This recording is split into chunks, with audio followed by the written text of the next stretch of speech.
right, episode 7. I like this episode. Finally, we got some action to bring everything together. We've been waiting for this. We've kind of been waiting for some big scenes. Yeah, most definitely. This episode really brought it all together.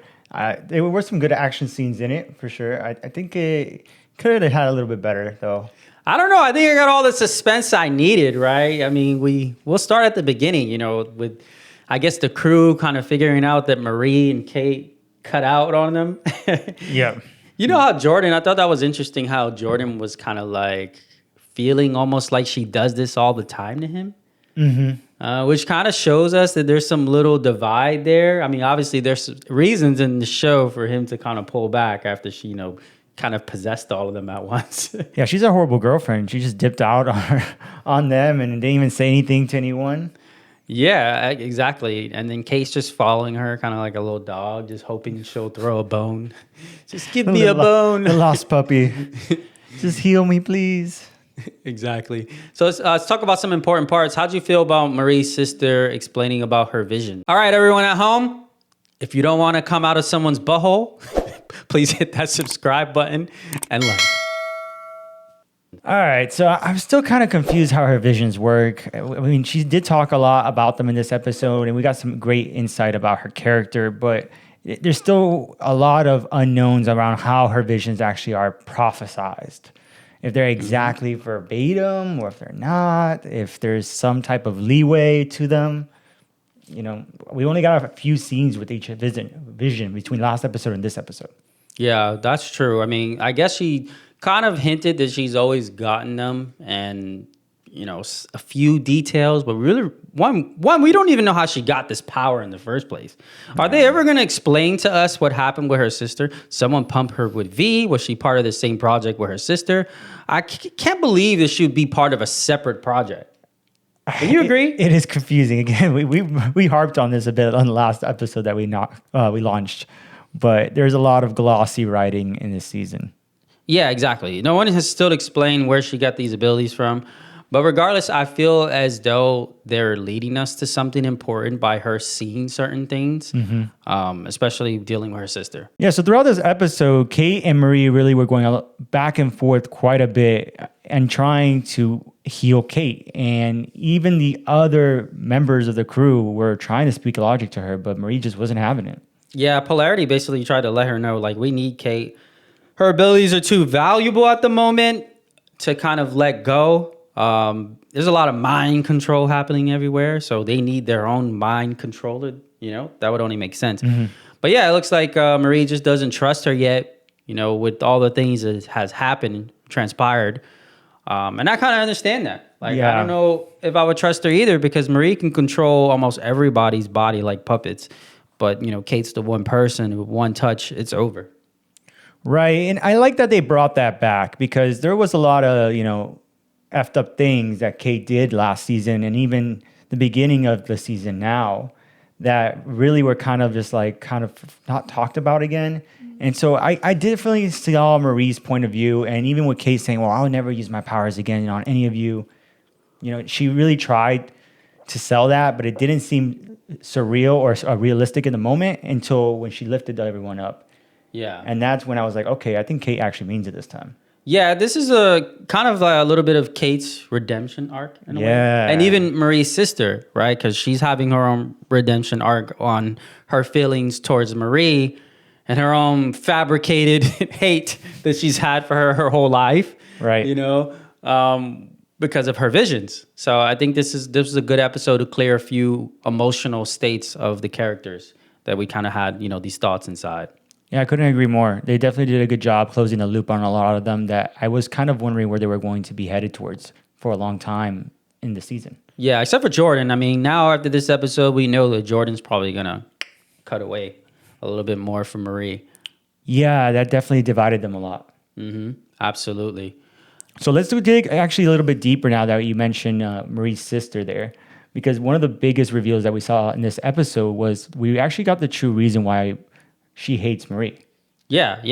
I did not see that coming, honestly. I didn't predict I didn't either. that she had visions of their parents before they died, and she kind of resented herself for not saving them or not speaking up, I guess. Exactly. And then projected that onto Marie, which is why she hated Marie for so long. Yeah, but they're all children. You would think that like at some point they would realize that they're all immature children and they really didn't know any better.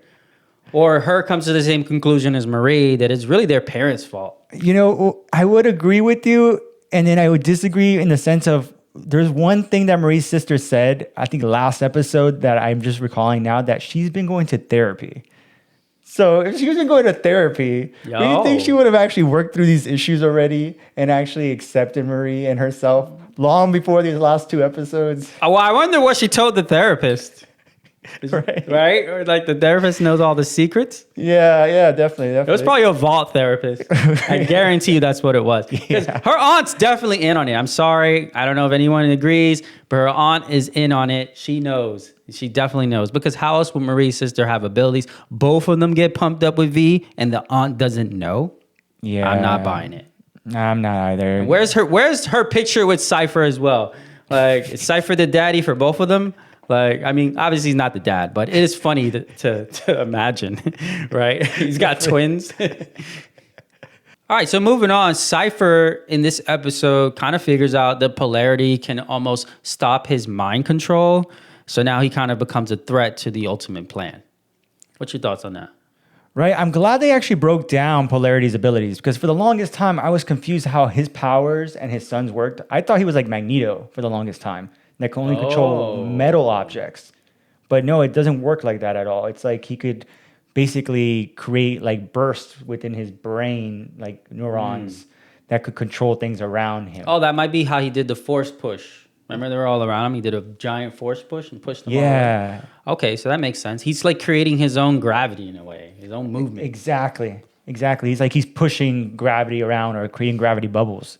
So I like that they actually revealed that about his powers. It's cool to know that, you know, he actually is Cypher's like kryptonite in a way. Yeah, in a weird way, yeah. So we're definitely going to see a lot more polarity. And then the one biggest thing I had about this episode was the healing scene for polarity. Yeah. What's your thoughts on that? I didn't notice anything. So my biggest gripe about it was like the way that Marie healed him. Like, how did Marie even know to heal the way his brain was like jacked up? I think she can almost sense every cell in the body. Is that what she was doing? Yeah, it's not just blood. It's like the whole cellular system in general. She can kind of sense it all. I mean, blood is obviously running through every part of your body. So I'm guessing she can sense all the issues. Like if you have cancer or something like that, she probably knows. Because we know like Polarity's main issue was that he was having these tears in his brain. Yes. Right? From his ability, was tearing his brain up and was giving him those seizures. But it just threw me off for a spin because like I get why she revived her sister. She saw the slice in her neck and she was able to visually be like, okay, let me heal this. But without seeing the slices in your brain, how would you know how to even move the cells to get there unless... But I think she has some type of like blood cell sonar thing going on, you know? Because you can like hear heartbeats from all over. Yeah, So fair point. There's probably all types of things in the human body she can heal and see, I guess, that we can't see. Yeah, this episode, she just jumped a lot in power level, like dramatically. Oh yeah, she's on God tier now. Basically. She's on the blood high. That's what's going on. But moving forward, man, what about that fight scene with Cypher and Polarity and the rest of the gang? I thought that was cool. It kind of shows us a little bit on their abilities and how strong they are. But the twist wasn't the battle. It was the Cypher scene. He kind of turned into like an ordinary dude. I don't know where he said he worked. Was it like Walmart? It was Blockbuster. Blockbuster? Oh my God, like, that Gary. was funny. Gary from Blockbuster, he said he had a dog. He had a cat. Okay, a cat or something like He lived that. inside a red Honda Civic. Yeah. He was just captured by Vought. Which we had a theory in the last episode we made that Godolkin was controlling Cypher. And it turned out to be true. That's exactly what happened. And then the puppet master behind it all is actually Sage. Right. Yeah, that was well, I guess it wasn't a huge reveal because we kind of saw it coming with Sage in the earlier bits of the episode. Yeah. But it was kind of dropped in there, like, you know, subtly that Sage was the one who planned all this out and was giving Godolkin the plans. Yeah, exactly. You know what still bothers me, though, is, and you can let me know in the comments, right? Cypher is acting as two people, but he's reporting to Vault still somehow. But where are the Vault people? Where are the Vault agents? Why are they not involved with this whole school situation? And do they actually know what's happening? There's no way that I can think that they wouldn't know what's happening. It just seems a little untransparent, right? Yeah, I mean, that's another big, well, not big, but a plot hole within the season. There's again, a lot of glossing. Yeah, it's like, where's Vault? If I would have to This whole defend them, situation. I would say maybe Sage is just in charge of the whole thing, and that's why she's just given like. She's like the Vault spokesperson right now. I mean, Possibly. if I remember for the last season, Homelander trusts her so much that he lets her run whatever she wants to run. Yeah, he thinks she's like a super genius, which she is. Yeah, he only considers her at his level and in intellect. Remember that? He was Yes. he's like, you're the only one worthy of. Of standing in my presence. Exactly. So one thing that's still kind of confusing me this episode is Marie's sister's actual premonition and how, I mean, we mentioned that we don't know how it works, but it wasn't really laid out exactly the way it was foretold. Yeah, my theory is that she's still seeing further in the future than she actually thinks. I think she just put it together that it would happen when her sister confronted Cypher, because that was obviously the big event that was going to happen within the day. But I think that is still going to happen, but just somewhere down the road, because they wouldn't put it in the show for no reason. Yeah, again, they just didn't give us a whole lot of how her powers work. I mean, she was just introduced the last episode, and we just learned she had powers and all this. But it's a good theory. I definitely like that idea that it could be something foretold, like coming, that we yet haven't seen. My take on it was that the blood was a symbolism of death, and so like Marie was bringing bloodshed to the world by reviving Godolkin. Yeah, I mean, I still think her powers don't work like that. I think that's like biblical powers. That's like Jesus powers right there. It's like where God shows you a sign and you have to decipher it. Yeah, I think she actually sees events that happen.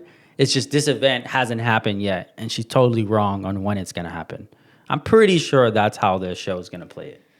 Maybe again, if anybody We'll knows, see. We'll let see. us know in the comments what your theories are around her premonition. Why didn't it get foretold the way she said it was going to get foretold, and what it could mean possibly for the future of the season or Gen V? All right, before we move on to the ending scene, let's talk about Sam having his little, I don't know, it was like a little slave, Yeah, right? He just handed him this guy. He's like, here, you take him. but boy slave. Yeah, and he comes out of the guy's butt. Like, what kind of power is that? I don't know. Like, that guy is definitely going to be X'd off when Godolkin finds out about that ability. Yeah, Or it might even be funny if he, like, recruits him. right. He, like, hides all his treasure inside of him. He has like the ability to stretch his butt like as big as he wants or something. That's why it's probably like one of those Looney Tune hats, like those magic hats that you keep pulling stuff out of. I guess that's what's going on, or a pocket universe in there. Yeah, I don't know why they put that scene in there. Besides, maybe to introduce us to Hensel or what's his name? Yeah, I think it was Hemmel. Hamill. Yeah. Yeah. Maybe to introduce us to him because of the ending scene. Possibly. I mean, that's the only way I saw it tie in, or some comedic relief. Yeah, absolutely. That was definitely a comedic relief for sure. All right, moving on to the ending scene. Marie finally enters the lair of Godolkin. He's in there looking all crispy and fried. She holds his hand. They shed a tear together. And then she decides to heal him. What's your thoughts on that scene? I mean, that was the grand climax of this episode, and I'm so happy it finally happened in this episode, not the end of the season, right? So we still have, I think, a couple more episodes, right? Yeah. Before the end. So I'm very, very, very happy that they put this in there, and it was an amazing scene.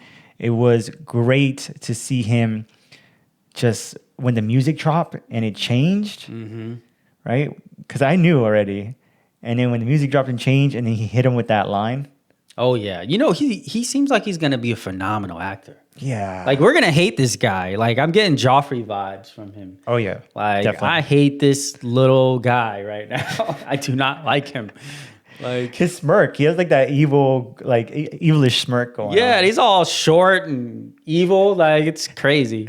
So now it looks like with his revival, he might have actually gotten an upgrade to his abilities, because before he was like pushing himself into other people. And now it seems like he's able to just like mind control them completely. Yeah, like automatic. I wonder how many people he can control at once. That's a good one. I think somehow his power level increased, and he's going to be able to do some crazy things in the next couple episodes. Yeah, I mean, there's still a lot of mysteries around him too. Like, how did he get his abilities?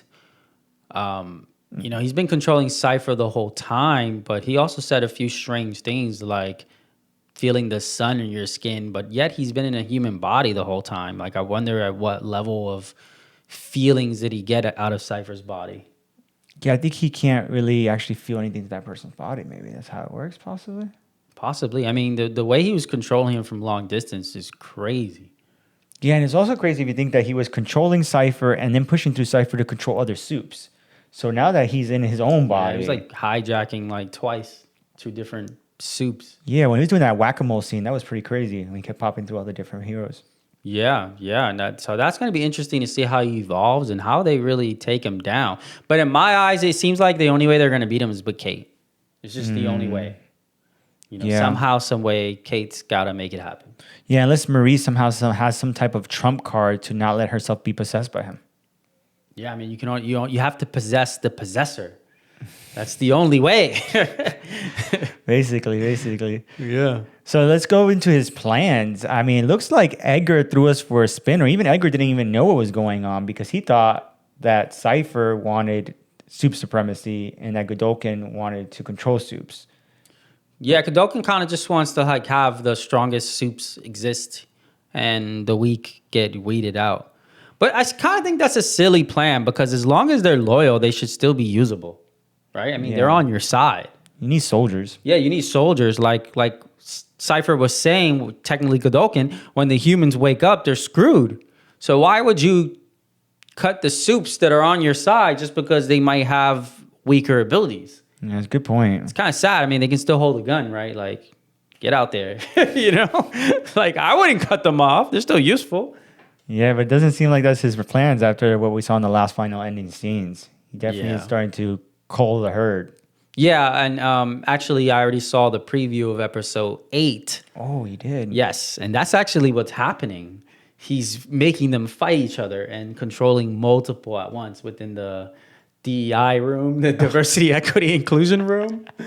So, yeah, it looks like that's what's going to go down, a big battle. Yeah, it's so weird to have a cameo with her and then just like, she just dipped out the rest of the season. Yeah, it's like, here's someone from The Boys, and then they're out.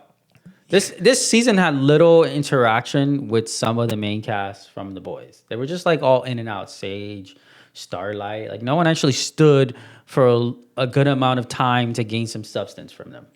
Yeah, maybe they just wanted the episode, like Gen V to stand on its own 2 feet, but at the same time, it kind of needed a little bit of The Boys polishing, or like... I think so too. I mean, it's #1 right now on Amazon Prime, and now it's starting to gain a little bit more views. It's picking up. Hopefully, we got at least 4 more episodes to kind of give us exactly what we need. That's kind of what I'm hoping for. Damn, 4 more episodes. It's going to be exciting then. Yeah, I mean, if we get 4 more episodes, they can do a lot of things. Godolkin's awake. He's walking the world. He's controlling all the soups. We don't know what will happen next. All right, fam. Well, that wraps up our episode 7 thoughts and breakdown. Let us know what you thought about the episode in the comments below. We were very excited. Probably one of the best episodes this season, right, Ghost? Absolutely, yep. And we'll have some more coming up this next coming week. Stay tuned, and we'll catch you on the next one. Take care.